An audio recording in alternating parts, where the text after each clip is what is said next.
Empire किसी के साथ नहीं, पाकिस्तान के साथ हैं। बात अब आगे चली गई। मुख्तार कह रहा है कि गल हून बद गई है, बोलियां लग रही हैं और बिकने वाले कभी कामयाब नहीं होते। मामलात हल न हुए दमादम मस्त कलंदर होगा। वफाकी वजीर शेख रशीद ने खबरदार कर दिया।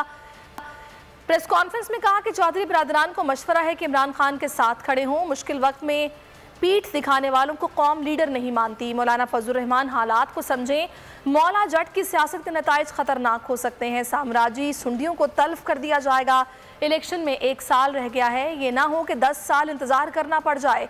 ऑपोजिशन के पास 172 वोट मुकम्मल नहीं। किसी रुकन को वोट डालने से रोका गया तो मैं जिम्मेदार हूँगा।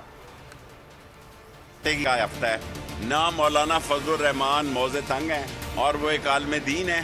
उनको समझना चाहिए कि मौला जट की सियासत नहीं चलेगी और इसके नतायज बहुत खौफनाक, खतरनाक और ये भी हो सकता है कि अदम एतमाद की बजाय कुछ और निकल आए। जो साम्राज्यी सुंडियां हैं उनको तलफ कर दिया जाएगा। वो जहां भी गया लौटा तो मेरे पास आया। इंशाअल्लाह सारे इत्तेहादी इमरान खान की तरफ आएंगे और अभी तो 1 साल की बात है, फिर आपको 10 साल इंतजार में गुजारने पड़ेंगे और चुप करके ठुस करके आप बैठ जाएंगे। अल्लाह के फजलो करम से एम्पायर जो हैं वो पाकिस्तान के साथ हैं। मैंने कल खान साहब को कहा कि आपने जलसे करने में देर की, शायद ये अदम एतमाद ही ना आता अगर ये जलसे पहले देख लें।